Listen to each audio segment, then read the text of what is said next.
So first up, we have Mo Belal. Mo is the Program Director of Microwave Technology Group at Spire Global, and he's focusing on developing payload for weather observation from technology actually developed at RAL Space. And today he's going to talk to us about small satellite constellations for Earth obs. Got it all set up, I hope. Yeah, looks like it. Thank you. Thanks very much. Okay, so I've only been at Spire for a couple of months, so please don't ask me a lot of hard Spire questions. Tom is actually in the room, so hopefully I'll be able to deflect questions to Tom. I'll be talking about small, the topic is quite broad, so small satellites for Earth observation, and the way that I want to frame the conversation is to talk about Spire's Earth observation fleet as a start, because that's really the core engine that Spire has that I've grown to learn over the last few months. And then talk about weather observation specifically, and then microwave sounding, which is the technology that Spire has taken on from RAL Space very recently, taking a partnership approach. So we've moved on, myself, Manju and Kai actually used to be at RAL Space, but we're actually now in Spire, working to develop this microwave sounding capability in partnership with RAL Space. And so it's really kind of then tying that back up to Spire's Earth observation engine, which is, I think, quite an interesting way to take this forward, this capability forward. So to start off with, what is this engine and what is it about? So Spire has developed and has actually flown one of the largest multi-use, multi-purpose constellation in the world. And it consists of a range of 3U to 16U satellites. Well, 16U is quite new, actually, which we're tagging into. And the constellation is about 120 satellites. They're building, something like 50 satellites next year up in Glasgow. So it's really full steam ahead. And these satellites are software-defined radio, multi-purpose, fully configurable satellites in orbit. So the beauty of this is that through this constellation, they've developed a completely vertically integrated approach. So all their manufacturing, the design of the satellites is all done up in Glasgow. And they can take on new payloads very quickly and to go from idea to launch and orbit and operation in something like 6 to 12 months. So this has been a kind of a cultural blow for us coming in, trying to develop this new payload, because it's full throttle ahead. This is how we're going to do things. We're going to move quickly. And I think that's a very interesting approach to taking new payloads and launching them into operational orbit. And through this, doesn't just stop at the constellation and the satellites. They actually offer a whole range of services attached to their satellites. So they have a weather team in Boulder that actually simulate their radio occultation data and other observations and produce weather forecasts, but also their AIS and ADS-B data, which are then used to provide services to the likes of maritime, aviation, etc.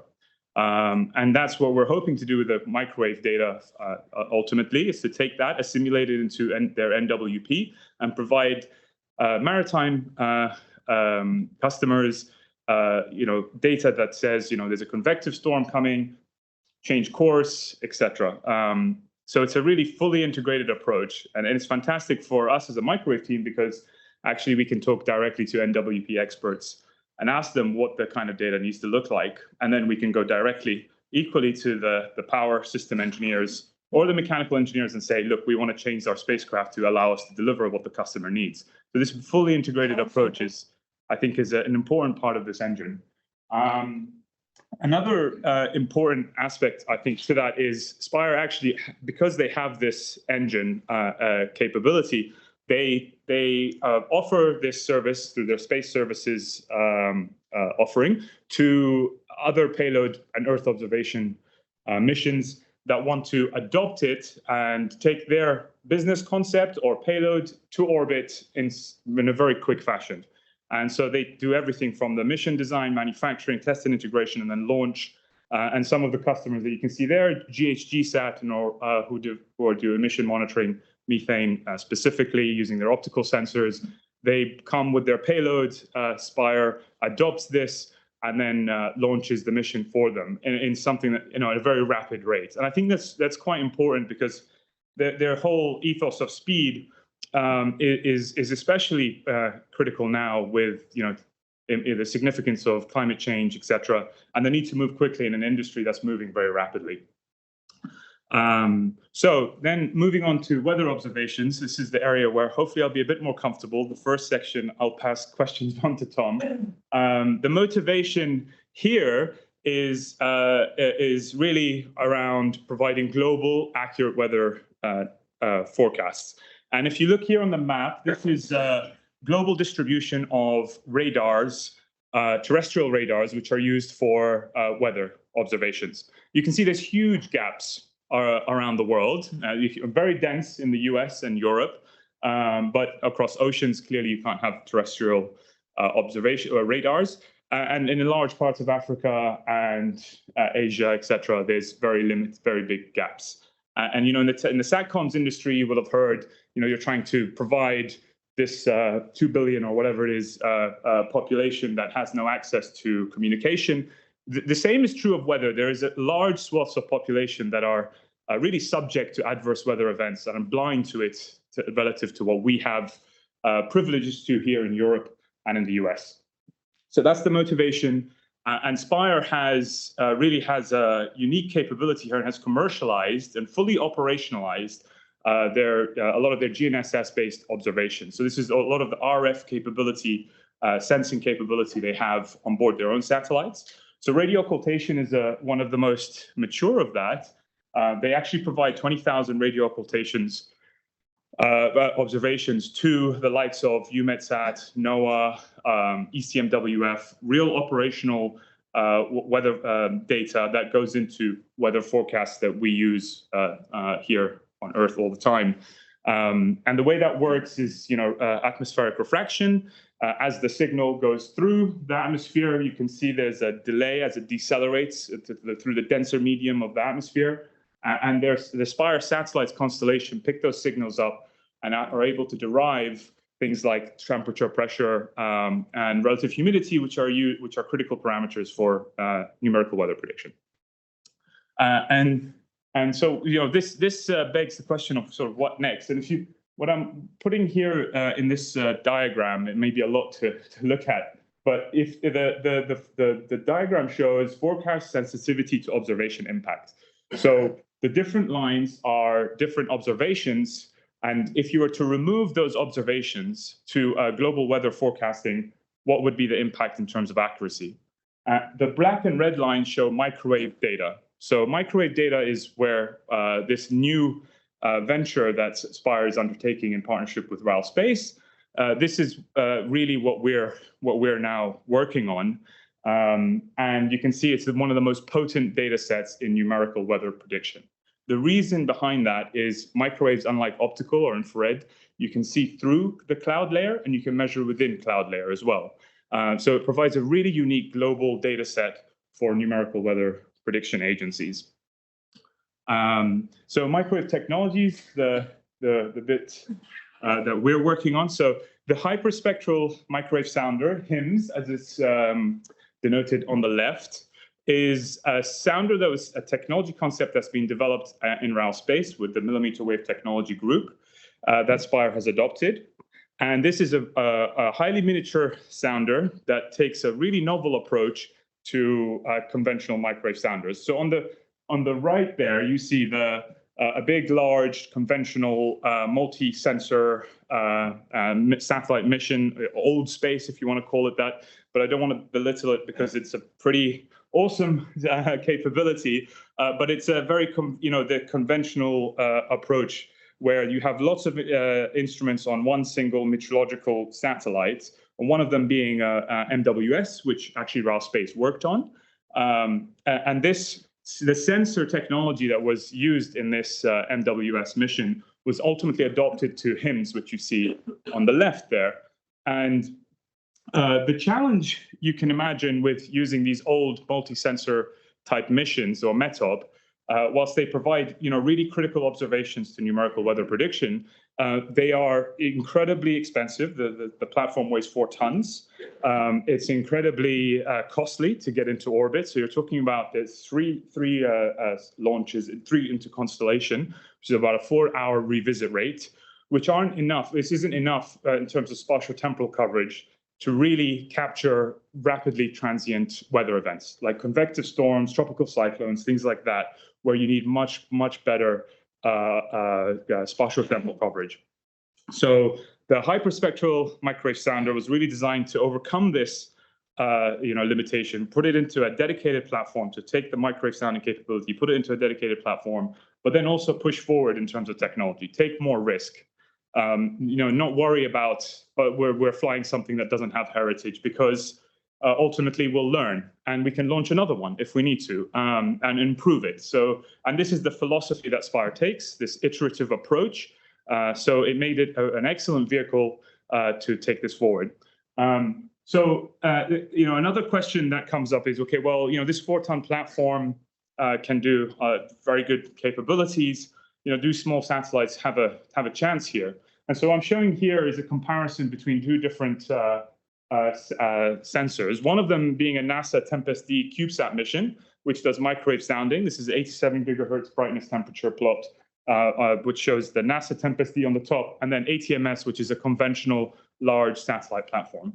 And what they proved is actually you can get pretty much equivalent brightness temperatures. And the cross calibration between the 2 was within 1 Kelvin, which is really quite amazing, given that you're talking about a $3 million mission versus a $1 billion mission. So it shows that you can do a lot with these small satellites. And the next step, the next big challenge is actually making them operational. So delivering operational weather data, which is what Spire has done with radio occultation, delivering 20,000 radio occultations per day to the large meteorological agencies, doing the same for microwave, because this is where you really get an enhancement in weather forecasting capability. Hyperspectral, I should mention, is another element here, which is really important. So as I said, pushing in the technology boundaries, moving from limited sounder channels, which in the current satellites are around 20 channels, to over 1,000 channels to get very high resolution. And this has a really important benefit, which is radio frequency interference. The challenge here is, as you have more 5G sources, you will get much more interference, which are really pushing into the meteorological bands. So it's all a constant battle for the numerical weather prediction agencies to see how we can overcome this. And hyperspectral avoids this because you have lots of channels. If one channel interferes, it doesn't impact your sounding as if you have 20 channels. You have one channel interfering. It's actually a much bigger impact. And then nowcasting is another big element to that, rapidly transient events, which I mentioned, but also simulating data closer to the point where the data was captured. This also has a big impact on global numerical weather prediction. So really, there's a wealth of benefits from taking this hyperspectral approach. And this is the dream, is to have this constellation of hyperspectral microwave sounders that can deliver real impact to global numerical weather prediction, and to provide that actually ultimately as a service, a customer service to not just the weather agencies, but also to a host of downstream users, such as maritime, such as aviation, etc. And I just really wanted to give a shout. I know I'm running late, so I'll be quick. I just give a big thank you, obviously, to RAL Space, but also Star Dundee, who have really made this possible. And as we transition from these prototypes and taking this amazing heritage from METOP to push towards a constellation, an operational constellation, which we're going to do through Spire's engine, which I mentioned early on. So I won't summarize because I'm out of time, but I think you got the message. Hopefully, I'll pause there. Thank you. Thank you.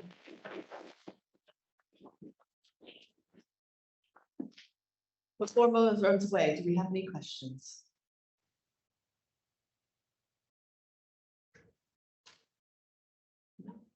Oh, sorry, there we are. I even put on my glasses so I'd see them still blind.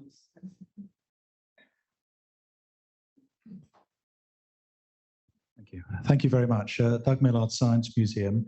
I apologise if I missed it on your slide, but what is the lifetime, a typical lifetime for an individual satellite amongst within the constellation?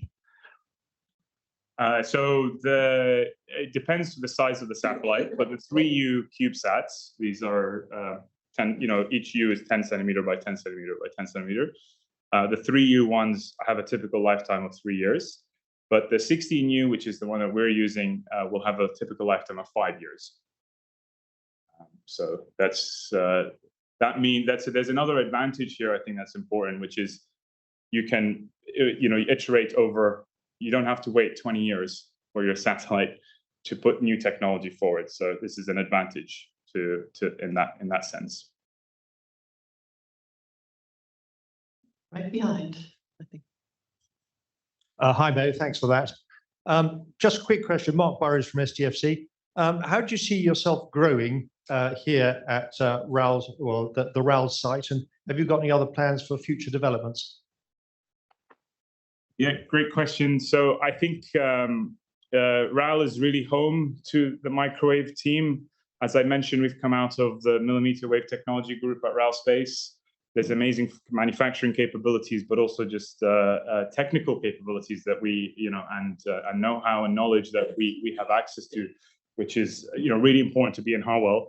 I mean, ultimately, the dream is to build the payloads here in Harwell, ship them to Glasgow, where they'll be integrated to the spacecraft and launched, and shipped to launch. So we see hopefully a growth here in Harwell to a manufacturing site for developing these payloads at some speed and scale to allow the constellation to happen, and have a team dedicated to developing these microwave payloads, and hopefully have an ongoing relationship with RAL in that process. Yeah.